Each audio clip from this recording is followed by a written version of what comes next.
Welcome to Healthy Living. I'm Lori Johnson. Thanks for joining us. Our topic today is the mental health issue that millions of Americans struggle with, and that is how to manage a household that is peaceful, productive, and most of all, honors God. My guest is Conor Gallagher, author of the book, Well-Ordered Family. Conor is the CEO of multiple businesses, including Well-Ordered Family, Goodwill Publishers, and Tan Books. He and his wife, Ashley, have, wait for it, 16 children. That's a 1 and a 6, 16 children, and they live in North Carolina. Conor, great to see you. Thanks for being here. Thank you. It's a real privilege to be here. And I have to add, I don't usually add to the biography, but now I have 2 grandchildren. And so that is worth bragging about. So I have 2 grandkids on top of the 16 kids now. Congratulations. You do not look old enough to have grandchildren or 16 children for that matter. I would think that you would have a lot of gray hair. People are probably shocked when they hear you have 16 children. How do you respond to that? Well, usually, I say that if you have 1 kid, you're a full-time mom, full-time dad, 24 hours a day. And if you got 16, it's the same thing. So yeah, my time is divvied up a little differently. And over the years, my wife and I have figured out, how to kind of manage the chaos, deal with the stress, anxiety. And, so over time, as I wasn't always good at this. I'm not even saying I am. It's funny, Lori, when you have all these kids, people assume you're good at it. So, I think we are. I think we are, especially when we tag team it together. You put my wife and I in a blender. We're opposites. We pour out one pretty good parent, but individually we're definitely lacking, skills needed. But over time, I started applying business principles that I was learning and really developing at work every day, running businesses. And I said, hey, I got to bring some of this home and help my wife bring order and clarity to the processes, to the vision, to the unity, all of those things at the house. And, as we started doing that, I realized, man, this is something that other families need to know about, bringing business principles to family. And that's really kind of, in large measure, what keeps our head above water and keeps us sane and keeps us happy. Well, you're certainly an expert on this topic. So many people, so many parents who have 2 or 3 children are just drowning in just a sea of chaos with, all the busyness of life. And it's just really hard to make it through with just feeling like you're never there. You can't keep up with everything. So you have developed a system, which is very businesslike, to help people manage their families and keep them peaceful and productive. And as I said before, honor God. There are 6 main components, right? Correct. Yeah. So what is the first one? Yeah. So vision, it starts with vision. So Lori, if you're going to go out, anybody who's going to go out and start a business, the first thing they're going to do, they've learned to do it in the business world, is write a mission statement or a vision statement. What is the purpose of this family that God has put together? And so, I was good at writing vision statements for the different businesses that I did. And I said, where's my vision statement for my family? And so I developed tools to help families really consider, why did God build this family? Like, there's 8 billion people on earth.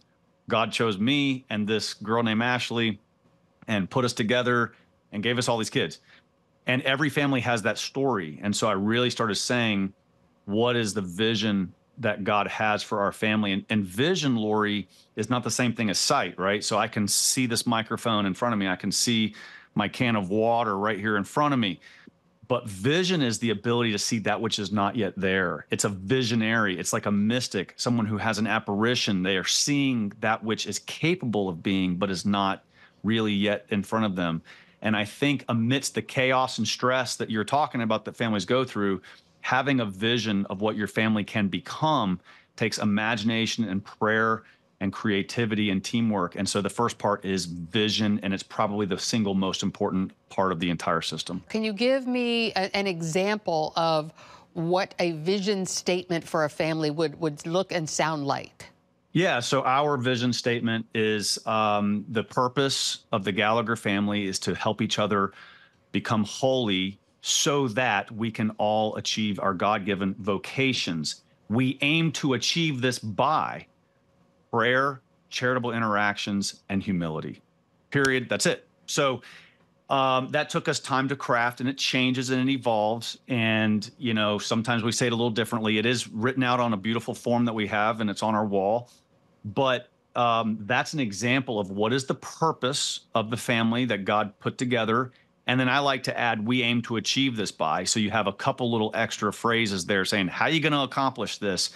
And that's really where you get into like core values. What are these core values or core virtues, I like to say, that God wants you to use, the attributes, the characteristics you need to accomplish the vision that you think God has for you. So that's an example of ours. So I guess the parents would come up with the vision statement by themselves if the children are very young, but if they're older, they can participate. Correct. In fact, a friendly amendment. I would say that we can involve our children in this far younger than people think. Okay, now a 1-year-old's not going to do anything except get in the way. However, 3-year-olds, 4-year-olds, 5-year-olds, you'd be amazed, Lori. Now you have to be creative as a mom and dad to like extract information from them. But very often, more than people think, God gives these little innocent children wisdom and insight that we sometimes are missing because of our busyness and our way of overcomplicating things. So please bring your children into the meetings and let them help to really craft this vision statement and the rest of the system. You know, we're called to be like these little ones in order to get to the kingdom of heaven. And I'm amazed constantly how much wisdom and insight God gives my very young children, and they teach me something if I'm smart enough to listen. This is a 6-part program. The first one is vision. The second one is unity. Can you describe what that is? 1% of success in business, Lori, is vision. 99% of success is unity or alignment around that vision, okay?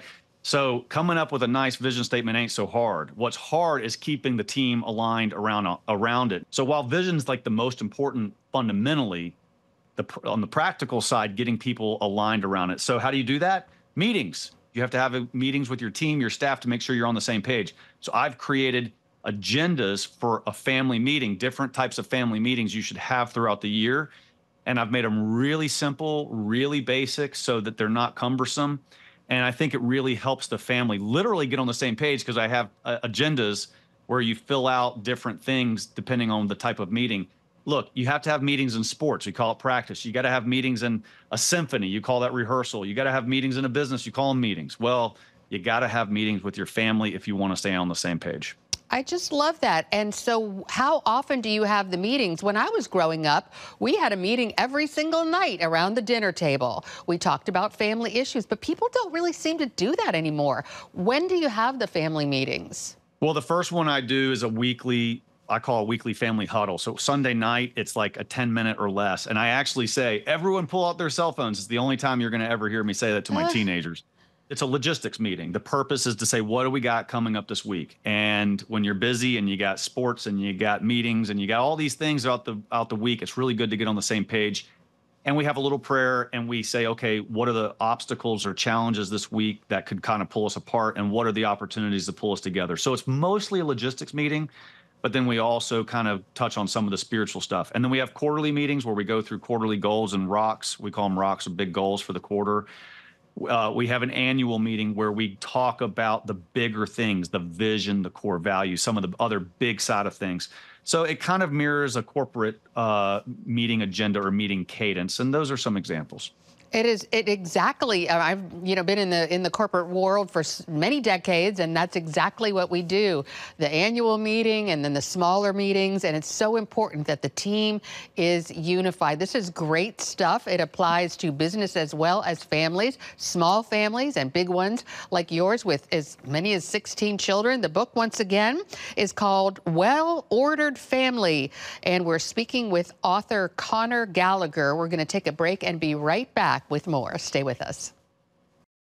Welcome back to Healthy Living. We are continuing our conversation with Conor Gallagher, author of Well-Ordered Family, about his 6-pronged program to reduce chaos in a family and also honor God and raise productive children, all the things that all parents and families want to have unity in the family as well. You talked about prong number 1, vision, followed by unity, and then the third one is systems. What does that mean? Families feel overwhelmed. They feel stressed out. They feel helpless. In fact, I think parents are almost adopting a very unhealthy victimization kind of psychosis where they feel like they're out of control. I meet guys and they say, we have something every single night for the next 30 days. I can't even go on a date with my wife. And I look at it and say, dude, you got to take ownership of this. You are the architect of your family, mom and dad. The world is not the architect. If you're too busy to, do the things that you want, if you're too busy to do the will of God, if you're too busy to spend quality time with your spouse, then you have to buck up and you have to take ownership of this. Build the environment that you want your family to be in. Do not be a helpless victim and let the culture push you around. So what does that mean? That means I've given you in my system a 6-part process within the systems category where we look at 6 different environments that are kind of like coming in at your family. There's 6 external forces. You got your social environments, technological environments. We know phones are just, really affecting us in every way. Religious environments, educational environments, recreational environments like sports and activities for the kids, and of course, professional environments. So these are external forces, Lori, that are coming in at us. And we have to take those and we have to control them and construct the ecosystem that we want for our own family. We can't go around blaming Little League is giving my kid too many practices and blaming the school and blaming my boss. No, you have to take control and be the architect. You're the chief builder. That's what the word in Greek means, architect, the chief builder of your family's entire environment, your entire ecosystem. And when you do that and you take ownership of that, you realize I don't have to do many of the things that I thought I had to do before. And then even if you do all those same things, you don't feel as helpless. You feel like you're in control, you're in the driver's seat, and you're driving your family towards your ultimate vision. So ultimately, that's the most important part of systems, the third part of our 6-step process.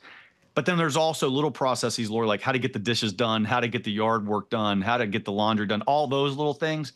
I got many tools for that as well. But the main point is be the architect and build the systems that protect your family and don't let the world control your family for you. And so this is where we talk about social media. How do you manage your children's social media use? It seems like that is a huge stumbling block. This whole 6-part system of the Well-Ordered Family Management System is based on tools like worksheets, right? And on wellorderedfamily.com, I give you about 30 different worksheets or tools, as I call them, for free. And you can come there, take an assessment test for free, and then you get all these tools. It's a lot of fun. Everyone likes an assessment test. But to answer your question about social media, I have a digital policy builder. If you get serious about anything in life, you really start to measure it precisely. And at work, you're a good manager if you give people really precise things that they need to do so there's no confusion. I've become convinced that the problem with games and social media and technology isn't that the kids are just cheating and breaking mom and dad's rule. It's actually that mom and dad aren't real clear about what the rule is. And so this digital policy builder that I've created will help you get real precise. I'm not going to tell your listeners what the rule should be about screen time or what movies they can watch at what age. That's not for me to do. But what I am saying is that if you don't have a very specific, detailed out policy, then you're leaving your kids at the mercy of the internet. And shame on you. You need to take ownership of this. And I think writing it out helps a lot. And that's why I have the digital policy. Come to the website and get it. Okay. Answer the questions for yourself. And then your kids will be much more clear about what they're allowed to do and not do. There's an old saying, you can't manage something that you don't measure. And that kind of leads us into the next sort of segment, which is metrics. Can you talk about that? Anytime you get serious in life about anything, health, nutrition, which you know all about, you start measuring. When I had to get rid of my type 2 diabetes, I had to start measuring everything I ate. Same thing with your family. What are you serious about in your family? Prayer, debt payoff, GPA for your kids in school. Let's create a family scorecard together. And I help you do that through our coaching services and online. What do you need to measure? How do you measure it so that you can really start making headway? Businesses have scorecards, and your family needs a scorecard. This is fantastic information. Once again, the book is called Well Ordered Family. We're talking with author Conor Gallagher, and we'll be right back with more. Stay with us.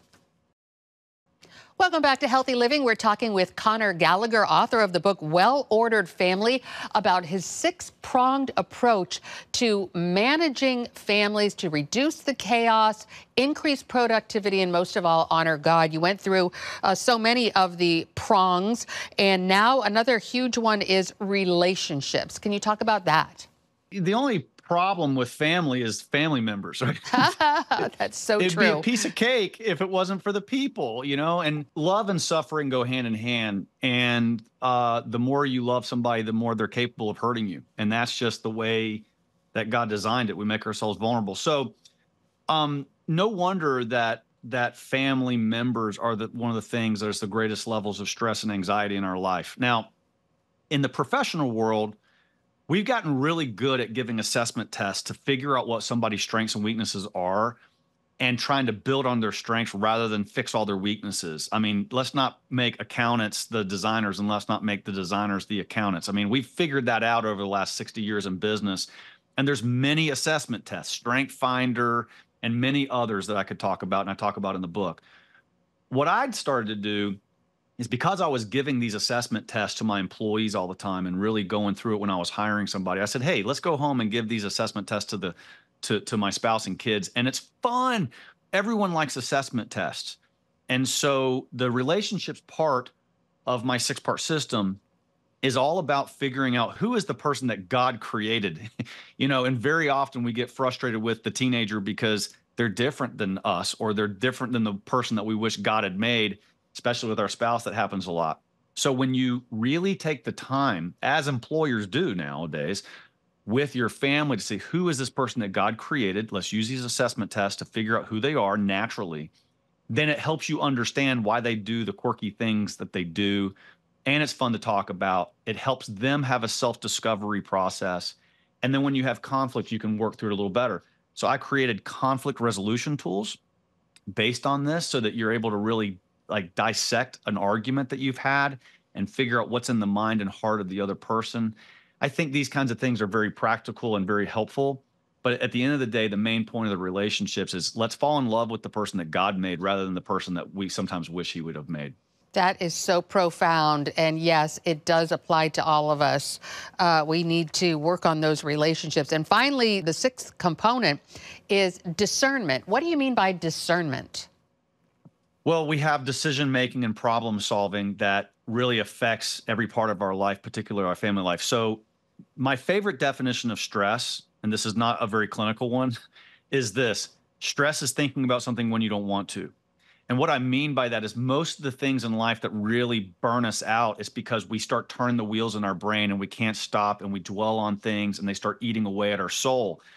Now, I think that the business world has figured out a lot of great ways to make that more empirical and analytical. And when you get the stuff out of the brain and onto paper, something magical happens when pen hits paper. You break down the issue, looking at the different variables. Why is this happening? What are the options? What's the cost benefit analysis of this investment? Business guys are really good at this. And then we go home and we stink at it. I mean, and so we allow the stress to just twirl around our home. And so what I've done is I've taken problem solving tools and decision making tools. Decision making, by the way, is between A, B, and C. Like, do I get this minivan or that minivan or this 15 passenger van? Problem solving is, why do I keep having the same problem over and over again, say with my teenager who keeps, bad mouthing, me or somebody else. So you get to the heart of something versus choosing. And I have different tools that really help you figure out why these things are happening or how to make the decision. So that's discernment. And I call it discernment because in a family particularly, it's all a spiritual endeavor, not just an analytical one. Discernment is so important. I'm so glad you put that in there. All right, we're going to take one final break and be right back with Conor Gallagher. The book is called Well-Ordered Family. Stay with us. Welcome back to Healthy Living. We are continuing our discussion with Conor Gallagher, author of the book Well-Ordered Family, and you so clearly laid out the six-pronged approach to having a well-ordered family. And you certainly know you are the CEO of many businesses, and you and your wife Ashley have 16 children. We barely just scratched the surface of this topic. Where can folks find the book and also more information about you and this topic? Yeah, come to wellorderedfamily.com. The first thing you want to do is take the family assessment test, which is great, and it will kind of show you the strengths and weaknesses based on the six-part system. You'll get a great email explaining, here's some areas you want to maybe work on, here's some free tools. And then you can also take advantage of our 30-minute free consultation with one of our coaches. So we offer coaching services in person, one-on-one, and group coaching virtually. So do the 30-minute free consultation with a coach and just talk to him about where your family is in life, what's going on, and it can really help you. I pray that we can help your family in some small way. That's my purpose. That's my mission. And Lori, I'm very grateful you had me. Thank you very much. Well, thank you so much for the interview and for being with us today. This is a topic that touches really almost every family, with children anyway. It is a chaotic scene at home often, and parents don't know what to do. They often feel like they're drowning in busyness. So we're grateful to you for being here, and God bless you. And we appreciate your time. Thank you. And thanks to you for tuning in to this edition of Healthy Living. I'm Lori Johnson, and we'll see you again next week.